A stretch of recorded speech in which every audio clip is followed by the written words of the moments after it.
Assalamualaikum warahmatullahi wabarakatuh. Selamat siang anak-anak, khususnya kelas 8.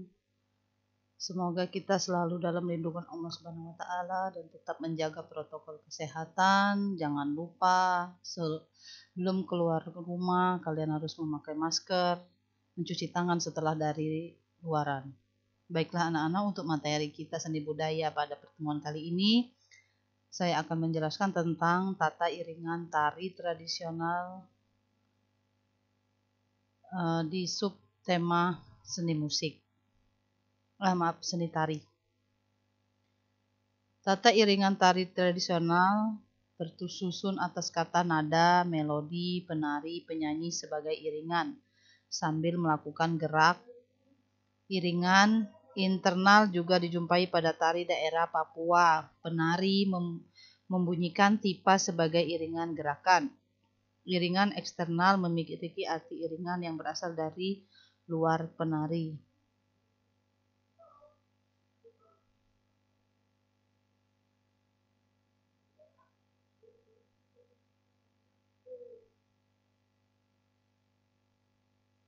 Tata iringan tari tradisional merupakan bahasa universal. Melalui musik orang dapat mengekspresikan perasaan. Musik tersusun atas kata, nada, melodi. Semua terangkum menjadi satu. Bahasa musik dapat dipahami lintas budaya, agama, suku, ras, dan juga kelas sosial. Melalui musik, segala jenis perbedaan dapat disatukan. Musik sebagai iringan tari dapat dibedakan menjadi dua jenis, yaitu iringan internal dan eksternal. Iringan internal memiliki arti iringan tersebut dilakukan sekaligus oleh penari. Contoh iringan internal adalah antara lain pada tari saman. Penari menyanyi sebagai iringan sambil melakukan gerak. Kemudian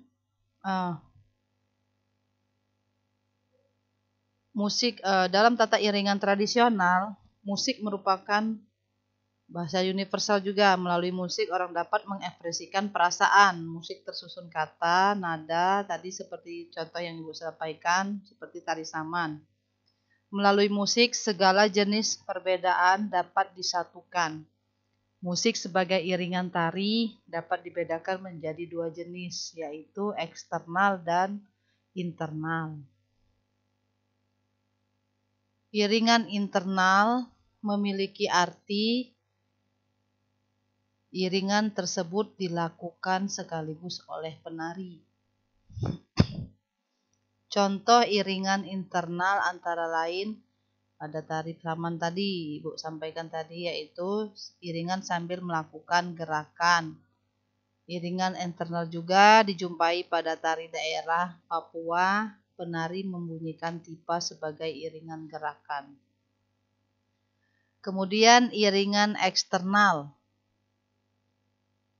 memiliki arti iringan yang berasal dari luar penari. Iringan ini dapat berupa iringan dengan menggunakan alat musik yang dimainkan pemusik atau yang berasal dari tape recorder. Jadi misalnya kita iringan eksternal itu dibantu oleh suara musik yang mendukung dalam tarian tersebut. Kalau dia internal tadi, dia musiknya tradisional dimainkan oleh alat musik tradisional dimainkan oleh para pemain, kemudian diikuti oleh para penari. Nah, itu iringan internal. Sedangkan iringan eksternal didukung oleh pendukung-pendukung lain seperti tape recorder, VCD kalau sekarang ya, YouTube mungkin bisa. Nah, kemudian jenis tari tradisional di Indonesia lebih banyak menggunakan iringan eksternal daripada iringan eksternal. Musik iringan tari memiliki fungsi antara lain sebagai iringan gerak, iringan gerakan, kemudian ilustrasi, Kemudian membangun suasana. Musik iringan tari sebagai iringan gerakan memiliki arti bahwa ritme musik sesuai dengan ritme gerakan atau tidak sama. Kemudian dalam iringan musik tradisional, seperti yang disampaikan pada minggu sebelumnya, ada yang namanya properti, pendukung-pendukung dalam sebuah tarian. Kemudian musik dapat ditabuh secara menghentak, tetapi gerakan yang dilakukan dapat mengalir dan mengalun. Sedangkan musik iringan sebagai membangun suasana sering dilakukan pada tarian yang memiliki desain dramatik agar suasana yang ditampilkan sesuai dengan tujuan cerita. Nah, mungkin kalian agak sulit mencerna apa yang di materi ini. Ibu akan jelaskan sedikit. Ibu akan contohkan misalnya kalau musik internal, dia misalnya seperti kalau kita di pramuka itu ada tongkat yang dari bambu. Nah, itu bisa dibuat sebagai musik internal. Jadi kita bisa menari dengan menggunakan tongkat itu. Nadanya melalui tongkat itu, maka kita bisa bentuk suatu gerakan. Atau dengan tepuk tangan. Tepuk tangan bisa membuat sebuah tarian. Atau dengan alat-alat tradisional seperti yang dari kelapa, batok kelapa. Nah, itu salah satu bentuk alat tradisional yang bisa sebagai iringan tarian tradisional. Jadi kita memanfaatkan alat-alat yang ada di sekeliling kita itu dibuat suatu bunyi, maka akan kita buat sebagai suatu iringan dalam tarian. Nah, itu contoh internal. Sedangkan contoh eksternal seperti yang tadi. Misalnya kalian bisa lihat dari tape recorder atau lagu yang sudah kalian punya di YouTube, kemudian kalian buka. Nah, itu sebagai contoh sebagai musik eksternalnya. Dia pendukungnya. Tapi kalau internal tadi musik alami yang diiringi dengan tarian. Seperti contoh, di sini ada gambar pada layar, ada sebelah kiri di sini ada karawitan ya atau gamelan. Nah, sekelompok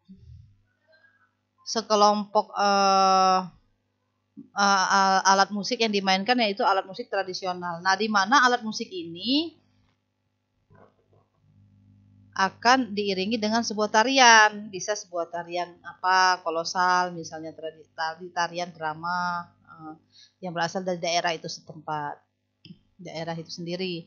Kemudian sebelahnya ini ada juga dari daerah Jawa, musik gamelan atau daerah Jawa, jaipong ya. Nah, dia lebih cenderung ke kendang, ya, suling. Nah, kemudian ada penarinya. Bukan tarian Jawa ini, maaf, dari Bali. Nah, ini tari Bali ya, tari Bali, bukan kecak, tari pendet dari daerah Bali. Nah, dilihat di sini gamelan Bali, kemudian penarinya, ada penarinya. Nah, kalau di sini ada Melayu, gambus, ada yang dimainkan oleh gambus Melayu. Sedangkan di sebelahnya juga orkestra. Orkestra juga bisa sebagai sarana untuk alat tradisional untuk iringan tarian. Nah, jadi ya kalian mungkin susah untuk membayangkannya bagaimana iringan tari Nusantara atau tari tradisional. Kalian bisa lihat di buku kalian, di situ tertera ada ya. Kemudian ada contoh-contohnya. Nah, yang jelas kalian paham apa itu iringan tarian tradisional yang internal dan eksternal ya. Jadi kalau nanti kita sudah tatap muka, Ibu akan tanya kepada kalian apa itu internal, apa itu eksternal ya.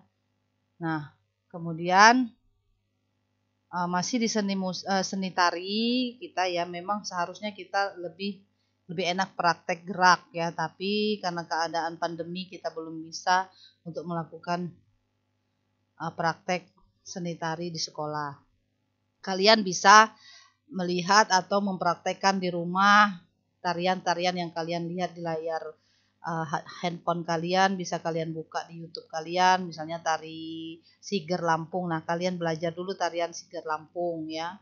Di rumah gerakannya, duduknya seperti apa, tangannya seperti apa, kakinya seperti apa, ada semua di sana. Biar kalian nanti kalau kita sudah tatap muka, kita bisa mempraktekannya di sekolah. Ya, itu saja mungkin materi yang Ibu sampaikan pada pertemuan kali ini. Nah, mungkin untuk tugasnya Ibu minta kalian berlatih di rumah gerak tari, kalian cari gambar atau gerak tari, kalian tempel di buku kalian, buat clipping ya, kalian buat clipping, cari tarian tradisional, kemudian berasal dari daerah mana, kalian buat minimal 3 tarian, kalian tempelkan di buku kalian dengan ada keterangannya, iringannya, kemudian properti yang digunakan, berasal dari daerah mana tarian itu sendiri. Mungkin ya, sudah jelas ya untuk pertanyaan pertemuan kali ini. Tugasnya yaitu berupa proyek kalian membuat clipping tentang tari tradisional, diberi keterangan dari daerah mana, kemudian properti yang digunakan apa, iringannya digunakan apa, internal atau eksternal ya. Minimal 3, maksimal 5 saja ya. Jadi minimal 3 tarian tradisional yang berbeda dari daerah mana yang berbeda, kemudian paling banyak 5 dari daerah tradisional yang kalian ketahui. Itu saja mungkin pertemuan kita pada minggu ini. Ibu harap kalian tetap semangat belajar di rumah, jangan malas-malasan. Ya, kita berharap, berdoa semoga pandemi ini cepat berlalu agar kita bisa berkumpul di sekolah tatap muka seperti biasa. Ya, Ibu akhiri. Wabillahi taufiq wal hidayah. Wassalamualaikum warahmatullahi wabarakatuh.